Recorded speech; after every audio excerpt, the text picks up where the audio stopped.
Sekarang kita baca tentang petunjuk Nabi SAW berhubungan dengan sedekah. Di halaman 24 kata penulis, adapun petunjuk Nabi SAW tentang sedekah, maka apa yang diungkapkan oleh Ibnu Qayyim, ini nama seorang ulama rahimahullah, tentang hal tersebut sangat indah sekali. Di mana beliau berkata, Rasulullah SAW adalah orang yang paling banyak bersedekah dengan apapun yang dimilikinya. Makanan, pakaian, apa saja, semua disedekahkan. Tidaklah beliau meminta banyak apa yang diberikan Allah untuknya dan tidak juga memandang sedikit pemberiannya itu. Dan tidaklah seseorang meminta kepadanya sesuatu yang ada padanya, baik sedikit maupun banyak, kecuali beliau memberikannya. Jadi yang kita harus tangkap di poin ini, seringkali syaitan teman-teman, kalau kita lagi ada kesempatan untuk bersedekah, menakut-nakuti kita. Seakan-akan kalau kita kasih, saya mau makan apa? Nanti uang saya habis dong, dan seterusnya. Ini syaitan. Baca a'udzubillahi minasyaitonirrajim. Segera lawan itu dan bersedekah. Yakinlah kepada Allah yang maha kaya, karena dia memerintahkan kita akan menggantikan.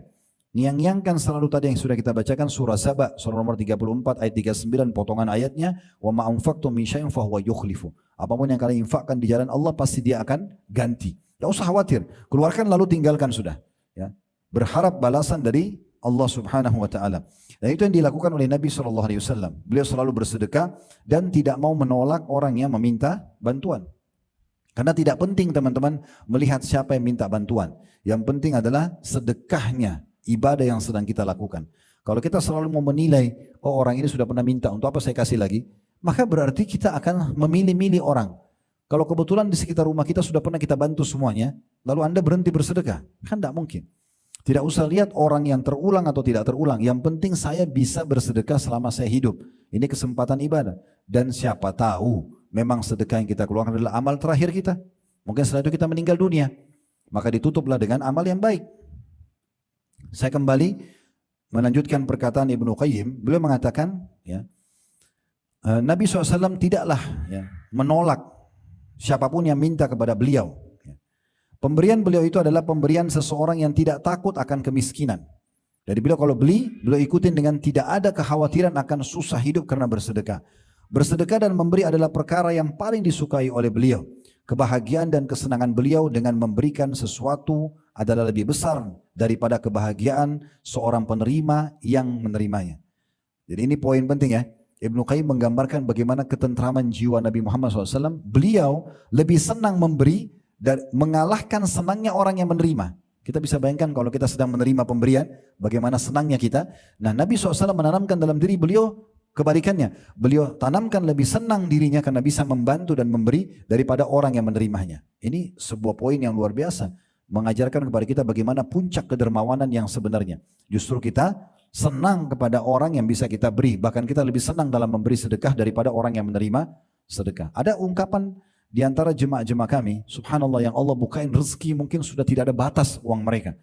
Sampai yang mengatakan, Ustaz, setelah saya amalkan bab sedekah ini, saya seperti orang yang ketagihan dengan sedekah. Karena betul-betul depan mata saya keluarkan sekian, datang berlipat-lipat gantinya.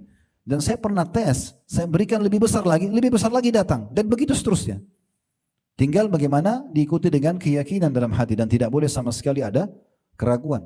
Ada orang yang saya tahu tidak punya apa-apa, subhanallah. Datang ke satu kota, kemudian dia mulai usaha kecil-kecilan, tapi dia prioritaskan sedekah. Setiap ada keuntungan perusahaan diprioritaskan. Subhanallah, Allah bukain rezeki dalam hitungan 2-3 tahun saja sudah menjadi orang yang termasuk orang kaya di kota yang dia tinggal itu. Itu banyak sekali bukti-bukti berhubungan dengan masalahnya. Jadi kita harus menepis perasaan khawatir kita yang dibisikin syaitan. Kalau sedekah kita akan susah, kita akan miskin. Itu semua tidak benar. Yang kita harus tanamkan justru dengan bersedekah, saya akan dapat lebih banyak dari Allah Subhanahu wa taala. Yang penting teman-teman ingat, tadi saya bilang jangan batasi ya. Jangan berpikir sekarang saya kasih keluar 10.000, saya akan dapat 100.000, seakan-akan rezeki itu hanya uang saja. Mungkin 10.000 itu Allah ganti dengan kesehatan 1 tahun. Mungkin diberikan keturunan lebih banyak. Ya, mungkin mendapatkan anak 3-4 orang yang bisa jadi anak soleh buat dia. Atau kebahagiaan dia dapatkan dari pasangannya. Atau dia mendapatkan teman-teman yang baik. Atau sekian banyak yang bisa datang sebagai rezeki dia. Selanjutnya, kata Ibnu Qayyim, beliau maksudnya Nabi Muhammad SAW adalah orang yang paling dermawan untuk suatu kebaikan. Tangan kanan beliau seperti angin yang tertiup, suka memberi, tidak pernah menahan. Dan bila seseorang yang membutuhkan mendatanginya, niscaya beliau mendahulukan orang tersebut dari dirinya sendiri. Terkadang dengan memberinya makan atau memberinya hadiah, atau dengan membeli sesuatu lalu memberikan barang sekaligus harganya kepada penjual tersebut. Dan terkadang pula beliau meminjamkan sesuatu lalu mengembalikannya dengan lebih banyak darinya atau lebih baik dan lebih besar. Ya. Beliau juga membeli sesuatu lalu memberikan bayaran yang lebih dari harganya. Kayak misalnya Bapak Ibu beli gorengan nih atau beli sesuatu, maaf ini contoh di depan aja. Bapak Ibu beli sesuatu lah, lagi di pinggir jalan beli minuman, beli segala macam. Ada orang kita tahu sebenarnya susah, nggak usah negosiasi lagi. Saya gorengannya harganya Rp1.000 atau 1.000 masih nawar, ya Pak 5.000 dapat 7 ya, misalnya. Orang sudah susah, untungnya berapa itu kalau jual 1.000, 1.500? Udah, salah satu ciri Nabi SAW merupakan ketermawanan, beliau bahkan sengaja melebihkan uang dari jumlah transaksi, bukan malah menawar. Ya beda kalau Anda masuk ke satu toko brand yang memang mahal, itu beda. Kalau orang susah untuk apa? Negosiasi. Beliau menerima hadiah dan membalasnya, jadi bukan hanya menerima, tapi dalam bab sedekah beliau membalas pemberian hadiah tersebut yang lebih banyak dari hadiah yang diberikan dan dengan berlipat ganda darinya sebagai suatu tindakan kasih sayang dan variasi dalam berbagai bentuk sedekah dan kebaikan dengan segala kemungkinannya.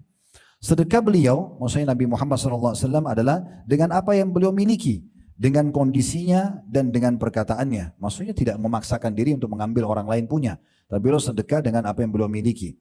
Hingga beliau memberikan apa yang ada padanya, memerintahkan untuk bersedekah dan menganjurkannya. Jadi setelah beliau praktek, beliau ajarkan kepada orang untuk praktekin. Dan beliau juga mengajak dengan kondisi real dan perkataannya, bila seseorang yang kikir dan pelit memandang beliau, niscaya kondisi beliau akan menariknya untuk memberi dan berinfak. Maksudnya adalah beliau berikan contoh, jangan pelit. Saya sendiri tidak pelit loh sebagai suri tauladan. Orang yang pelit itu akan dijauhi oleh orang-orang. Dan orang yang bergaul dan bersahabat dengan beliau SAW serta melihat petunjuknya, pasti dia tidak akan dapat mengekang jiwanya dari berbagai kedermawanan dan kebaikan. Karena itulah Rasulullah SAW adalah makhluk yang paling murah hatinya dan paling bersih jiwanya. Ini terjadi kenapa? Karena sukanya memberi. Dan yang paling lembut perasaannya. Semua ini efek dari sedekah ya. Karena sedekah dan perbuatan ya, baik memiliki pengaruh yang sangat menakjubkan dalam kemurahan hati itu sendiri. Ya, jadi ini perkataan yang diringkaskan oleh Ibnu Qayyim rahimahullah tentang kondisi Nabi SAW dalam bersedekah. Jadi beliau selalu tidak menolak orang, memberikan yang terbaik dan tidak memaksakan diri kecuali yang beliau miliki saja. Serta beliau selalu melakukan berbagai macam jenis sedekah. Apakah memberi secara langsung atau membeli produk orang yang tidak mampu, kemudian mengembalikan produk itu pada orang itu. Atau dia membeli dengan harga yang lebih dari harga yang ditawarkan untuk sekaligus niat membantunya dan seterusnya. Semua itu adalah hal-hal yang baik. Jadi kita bisa bedain teman-teman ya. Ada satu penjual, ini sebagai penutup dan kita buka tanya jawab setelah ini insyaAllah. Di Saudi itu ada satu toko jual selimut, terkenal sekali kisahnya di sana. Jadi kebetulan yang punya toko ini sangat maju dan Masya Allah salah satu cirinya suka sekali bersedekah, orangnya dermawan. Satu waktu datang satu orang susah di musim dingin ke toko dia sambil menanyakan, kalau tidak salah dia punya uang 100 real saja. 100 real berarti sekitar 420 ribuan lah kalau kita sekarang. Kalau dikurskan 4.200 1 real ya. Maka orang miskin ini masuk lalu bertanya kepada pegawai di toko itu, saya punya uang 100 real, saya butuh 4 atau 5 selimut. Untuk dia, untuk istrinya dan juga untuk anaknya karena dingin sekali, musim dingin di sana dingin sekali. Maka para orang-orang di toko itu bilang tidak ada. Karena memang minimal harga selimut itu kalau tidak salah sekitar 100 real. Orang ini minta 100 real bisa dapat 4 atau 5 selimut. Artinya hanya satu selimutnya 20 real atau 25 real saja. Maka kebetulan pemilik toko ada di situ dan dia lihat. Kemudian dia kasih isyarat kepada pegawainya untuk tinggalkan. Dia yang langsung melayani konsumen tersebut. Setelah dia tanya, bapak itu mengatakan saya butuh 5 atau 4 atau 5 selimut karena musim dingin dan saya punya 100 real. Ada enggak selimut yang seharga ini? Spontan pemilik toko itu mengatakan, iya, silakan Anda pilih selimut yang Anda mau. Bisa, semua selimut sini bisa Anda beli dengan 100 real. Bisa ambil 4 atau 5.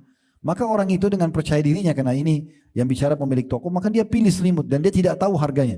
Ternyata semua selimut yang dia pilih jauh lebih mahal dari harga uang yang dia punya. Dan waktu saat ke kasir yang layani dia pemilik toko itu. Setelah dilayani, pergilah orang tersebut. Kemudian dia kumpulkan pegawainya semua lalu dia berkata, saya yakin kalian punya pertanyaan dengan sikap saya tadi. Kata pegawainya, benar. Kenapa Anda menjual selimut Anda 100 real uang orang itu dengan bisa mengambil selimut mana saja, dan kami tahu harganya selimut-selimut yang diambil itu jauh lebih mahal daripada itu. Artinya satu selimut saja nggak cukup dengan 100 real, bisa 200, 300 real. Maka kata dia, orang ini datang membawa kemuliaan jiwanya. Dia mau membeli, gitu kan? Dia mau membeli, maka saya persilahkan. Karena dia mau membeli dan dia orang yang butuh. Kita bantu saja. Maka kata orang pegawainya, oke, kalau kita kenapa Anda tidak kasih aja dia cuma-cuma? Diulangi lagi perkataannya. Dia mengatakan, perhatikan orang ini datang bukan minta, dia mau membeli. Maka biarkan dia masuk dan keluar dari toko kita dalam kondisi dia mulia. Dia merasa membeli. Dia mulia karena dia tidak sedang mengemis. Maka kita harus kondisikan atau sesuaikan dengan kondisi orang yang sedang meminta kepada kita. Maka ini satu poin yang sangat baik ya. Saya pernah bertemu dengan orang susah di pinggir jalan, Bapak Ibu sekalian. Dia jual barang, tuh ada yang jual koran, ada yang jual air minuman, air mineral. Terus saya bilang, Pak, ini uangnya ambil aja, saya nggak usah ambil airnya. Dia nggak mau, nggak, ambil aja Pak airnya, nggak apa-apa, biar saya ambil uangnya ada nilainya. Itu mulia luar biasa. Ada orang yang seperti itu memang. Jadi tidak semua juga orang mau terima uang kosong. Ada orang yang punya kemuliaan jiwa, dia mau, tapi ada imbalannya. Dia dagang, maka dia mulia. Nah seperti itu kurang lebih gambaran yang bisa kita ambil.